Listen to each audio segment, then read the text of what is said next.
Maka Allah Subhanahu wa Ta'ala kirimkan nikmat besar.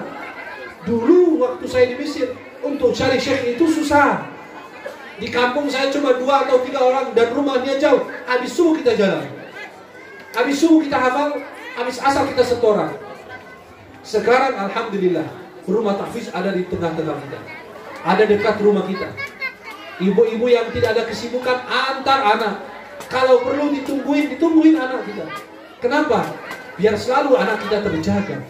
Ibu-ibu Masya Allah, kalau lagi ke mall berjam-jam, lagi ke pasar gak bosan-bosan, muter-muter, gak ada capeknya. Tapi giliran disuruh tunggu anak sebentar lagi ngaji, gelisah beliau.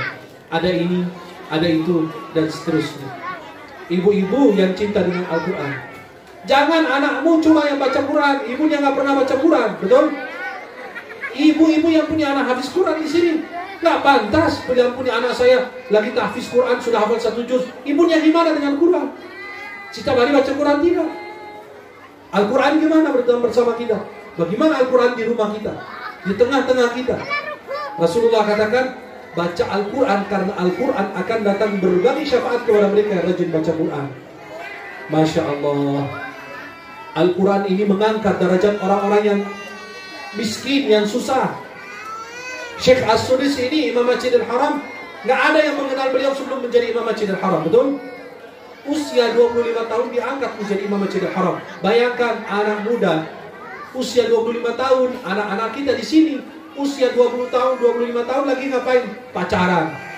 Kalau tidak narkoba, alhamdulillah. Kalau tidak pergaulan bebas. Ini 25 tahun jadi Imam Masjidil Haram. Kemarin baru tamat beliau 38 tahun jadi Imam Masjidil Haram. Ibunya sudah wafat. Betapa banyak orang mendoakan Syekh As-Sudis dan keluarganya, mendoakan orang tuanya. Ibu-ibu tidak akan hidup abadi. Kehidupan abadi itu adalah bersama Al-Quran, bersama Allah Subhanahu wa Ta'ala, bersama taat kepada Allah Subhanahu wa Ta'ala. Maka sekarang ibu-ibu maaf, yang punya anak yang benar-benar sudah besar, tidak ada satupun menghafal Quran, usahakan cucumu, usahakan ponakanmu, sepupu kita biayain dia untuk belajar Al-Quran, karena adalah kemuliaan dunia dan di akhirat. Setiap huruf dapat 1 pahala. Ibu-ibu baca WA, yang itu lagi, yang itu lagi. Ngobrol sama tetangga, cerita yang sama diulang lagi, diulang lagi. Tapi ini, kalau kita ngaku cinta Allah, lalu kita tidak membaca firman Allah, bohong kita. Kalau kita bilang cinta sama Allah, lalu kita tidak benar-benar membaca Al-Quran, buat apa kita hidup di dunia? Kita bilang Muslim, bagaimana Islam kita? Bagaimana Al-Quran bersama kita dalam kehidupan sehari-hari kita? Ibu-ibu maaf, yang punya anak hafiz Quran, tapi di rumah masih ngomel, masih marah. Kenapa? Karena anaknya lagi tadarus Quran kelamaan di masjid, kelamaan di rumah tahfiz. Sebagian orang tua bikin anak itu gelisah. Dulu sampai perempuan bilang, Syekh, saya ikut kajian, kata ibu saya nggak boleh, ini kajian teroris katanya. Bukan orang tua itu nuduh, tidak. Datangin kajian dia, perhatikan gurunya. Coba bagaimana? Dia teroris bukan? Jadi anak mau taat, dihalangi oleh orang tua. Itu disayangkan. Kalau sampai ada orang tua tidak memberikan kesempatan buat anak. Di zaman Umar bin Khattab radhiyallahu anhu, ada seorang ayah datang kepada Umar, ya Umar, anak saya durhaka kepada saya. Coba perhatikan ibu-ibu. Halo? Halo? Masih hidup? Datang kepada Umar, wahai Umar, anak saya durhaka sama saya.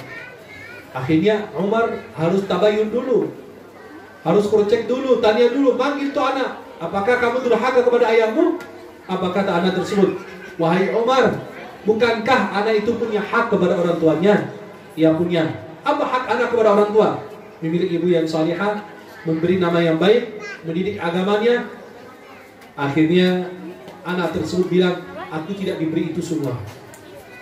Kata Umar apa? Kamu telah durhaka kepada anakmu sebelum anakmu durhaka kepadamu. Pertama, kata anak itu, ibu yang dipilih untuk saya bukan ibu yang salihah. Yang kedua, nama yang diberi kepada saya bukan nama yang baik. Yang ketiga, ayah saya ini gak pernah memberi nafkah yang halal, makanan yang halal untuk saya. Yang keempat, ayah saya ini tidak pernah mengajarkan Al-Quran kepada saya, satupun ayat tidak pernah. Maka bagaimana mau ngajarin anak kita sedangkan kita tidak bisa baca Quran? Kalau kita kepingin anak kita soleh, kita harus lebih soleh lebih awal. Orang tua harus lebih soleh, harus tutur katanya bagus. Malu anak kita menghafal Quran, orang tuanya ini bohong, sampai ngajarin anaknya bohong. Ada teman kita telepon, tiba-tiba kita tidak mau ngangkat. Nah, angkat telepon tante, bilang, tante mama lagi di luar.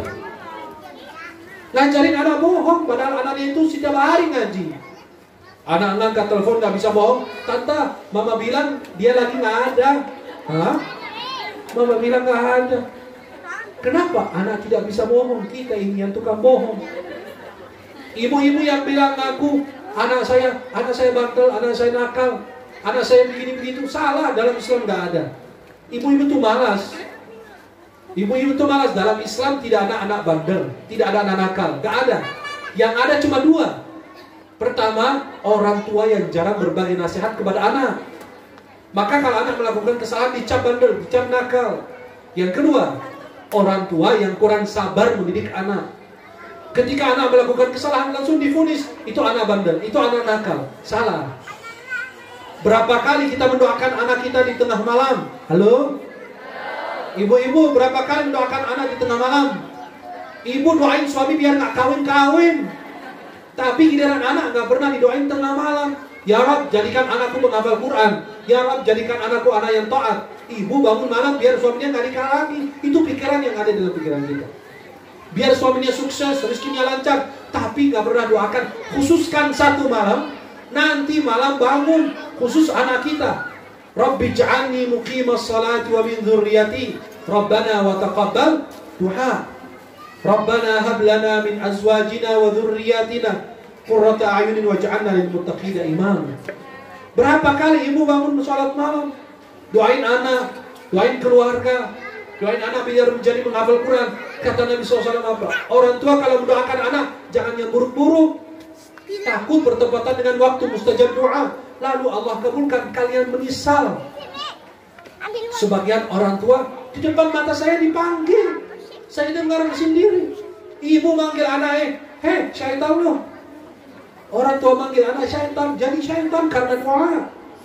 Maka Islam itu menyuruh memberi nama yang baik kepada anak. Kenapa? Memanggil anak itu daki, pintar. Thayyibah itu baik. Salihah itu jadi salihah. Tapi kalau orang tua sumpahin dan manggil anak dengan kata-kata buruk, dia akan mendapatkan apa yang dia dipanggil oleh orang tua. Maka anak kita, hei anak salihah, hei penghafal Quran, hei anak hafiz Quran, hei hafizah, itu selalu didoakan, diberi semangat. Maka ibu-ibu berapa kali bangun sholat malam doain anak kita? Tidak, jarang. Doain anak itu kalau lagi sakit, kalau lagi mau ujian. Tapi tengah malam bangun untuk mendoakan, ya Rob, jadikan anakku penghafal Quran. Ya Rob, jadikan anak ini anak yang berbakti kepada orang tua.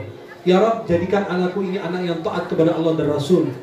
Itulah seharusnya orang tua lakukan. Yang sekarang doain anaknya biar tidak kena narkoba, doain anaknya biar tidak ikut bergaulan bebas, tidak melakukan hal-hal yang haram. Padahal doa terbaik adalah mendoakan anak kita menjadi hafiz Quran. Kalau anakmu menjadi hafiz Quran, insya Allah terhindar dari segala kejahatan dan keburukan. Halo? Ibu-ibu kalau bilang cinta kepada Allah dan Quran, anak setiap hari ngaji di sini, ibu baca Quran setiap hari berapa ayat? Saya nanya jamaah, berapa kali baca Quran? Kata beliau apa? Saya baca Quran itu kalau lagi sholat. Kalau lagi apa?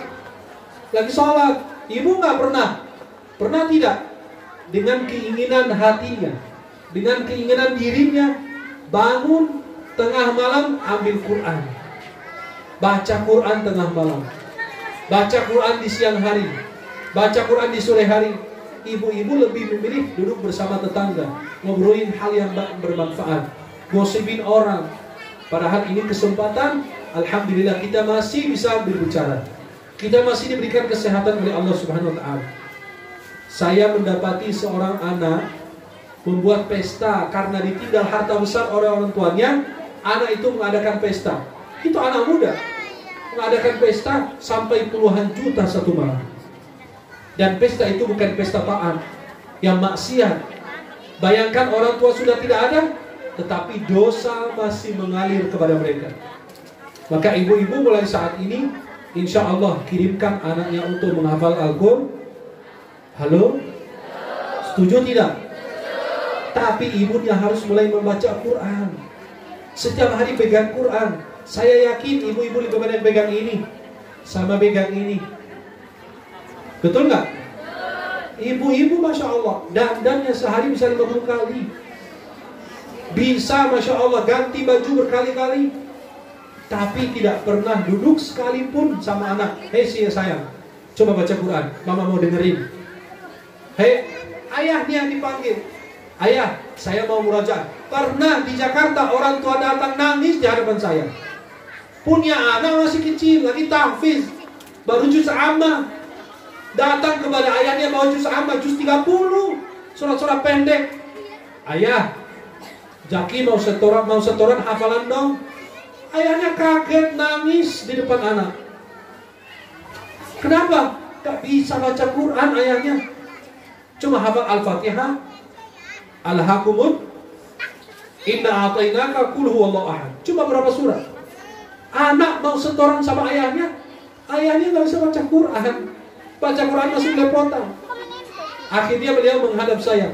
Bagaimana saya menghadapi anak saya? Saya malu. Bukan kamu malu, tapi mempermalukan. Sebagai ayah gak bisa baca Quran. Anakmu gak suruh kamu setoran, gak suruh kamu baca Quran, tapi dia suruh, ayah begini Quran dong, saya mau baca, biar kalau ada salah ayah tegur saya. Bayangkan ini seorang tua. Ibu-ibu Masya Allah punya anak 1, 2, 3. Yang ini pintar sainsnya, yang ini pintar matematikanya, yang ini pintar apa. Tapi tidak ada satupun yang dikhususkan untuk menjadi anak penghafal Al-Quran. Maka Alhamdulillah, kalian punya kesempatan dari emas. Kita punya tempat tahfiz.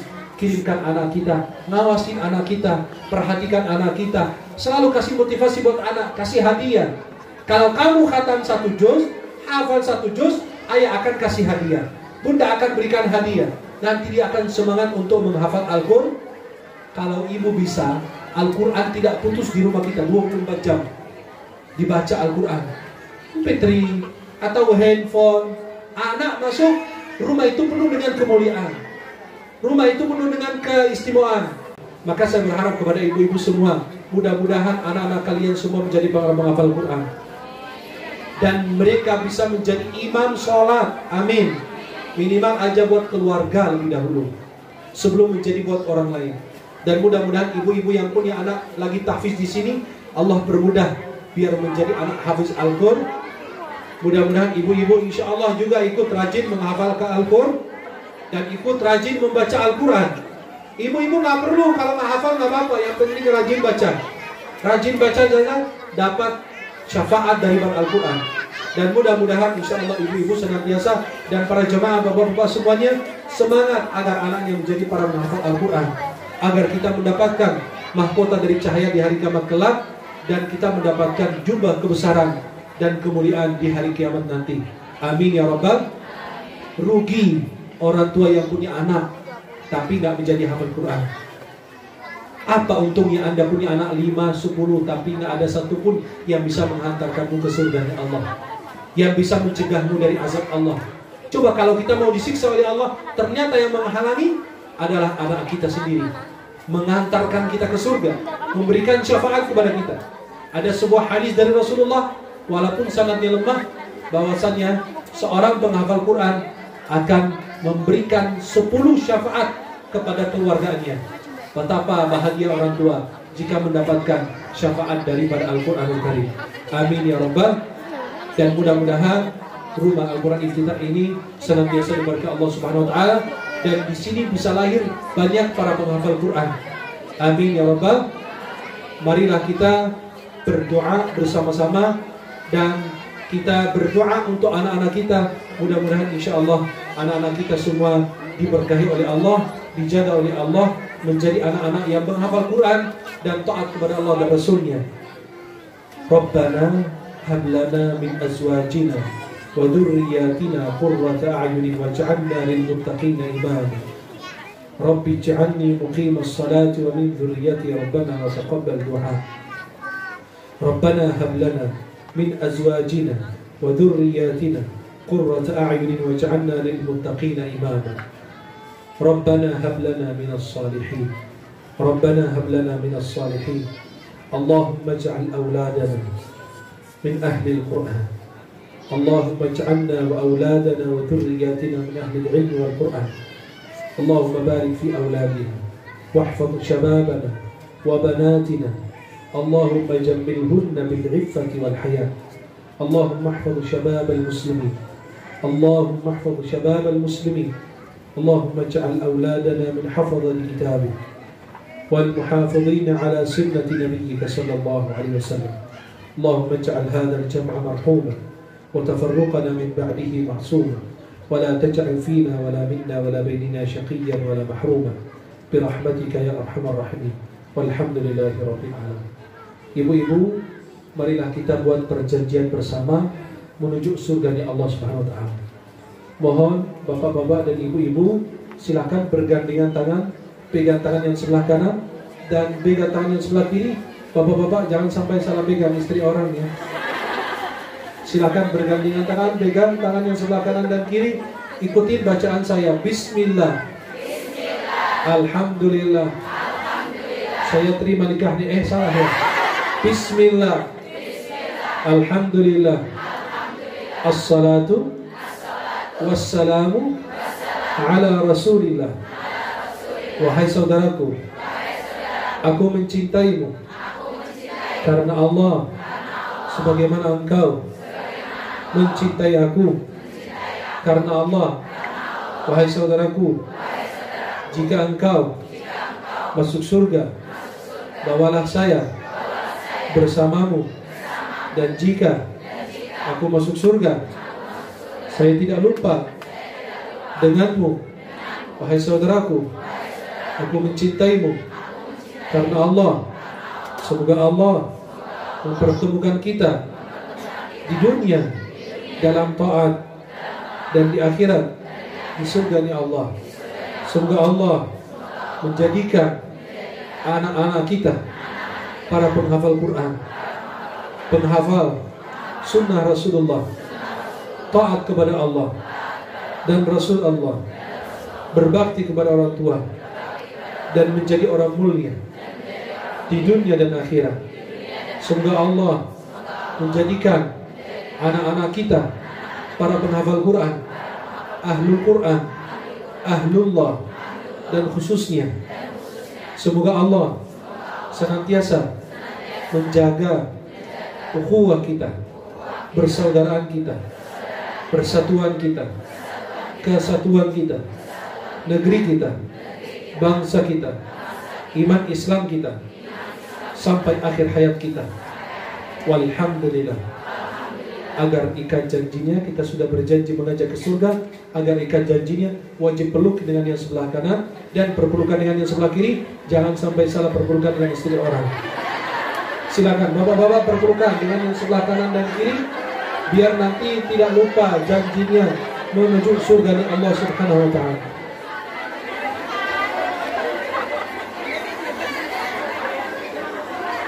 Saya berharap saya kesini bukan karena milad rumah Quran. Halo? Halo? Saya berharap kesini lagi, tapi bukan untuk milad. Saya mau kesini wisuda akbar anak kita semua pada hafal 30 juz. Setuju? Rumah Quran tidak bisa mencetak anak hafiz Quran sendiri. Harus ada kerjasama dengan orang tua. Orang tua harus kasih motivasi. Orang tua harus kasih hadiah. Orang tua harus kasih semangat. Jangan sampai kita malas untuk mendorong anak kita untuk menjadi para penghafal Quran. Mudah-mudahan insya Allah anak-anak kalian menjadi penghafal Quran dan anak yang taat kepada Allah dan Rasul, berbakti kepada orang tua, dan bisa mengantarkan orang tuanya ke surga Allah Subhanahu wa taala. Yang belum punya anak ya, atau yang belum menikah, silahkan cari 1-2 anak lagi tahfiz, biayain dia. Kasih hadiah, kasih uang, minta doa dari dia. Insya Allah kita akan mendapatkan pahala terus yang mengalir kepada kita sebagai orang tua asuhnya. Insya Allah kalau kita belum punya anak atau kita belum menikah, kita punya rezeki, kita bagi ke anak-anak penghafal Quran. Insya Allah saya yakin dia tidak bakalan lupa sama kita. Dia akan berbagi syafaat kepada kita di hari kiamat kelak. Mudah-mudahan sebagaimana Allah bertemukan kita di dunia dalam taat, Allah bertemukan kita kembali di dalam surga Allah Subhanahu wa taala. Senang sekali berjumpa dengan para penghuni surga Allah Subhanahu wa taala. Semoga dipertemukan di dunia dalam taat dan di akhirat di surga Allah. Saya mencintai kalian semua karena Allah. Kalau kalian masuk surga, tolong mohon tunggu saya di pintu surga biar masuk surga bersama. Setuju? Kalau kalian masuk surga dulu, tunggu saya di pintu surga. Setuju? Tapi kalau saya masuk surga duluan, saya langsung masuk, tidak menunggu kalian. Karena kalian pada pintar tahu jalan menuju surga. Yang penting jangan pakai GPS, takut nyasar jalannya. Saya mencintai kalian semua karena Allah. Semoga kalau tidak bertemu di dunia dalam taat, bertemu di surga Allah. Subhanakallahumma wa bihamdika asyhadu an la ilaha illa anta astaghfiruka wa atubu ilaik. Assalamualaikum warahmatullahi wabarakatuh.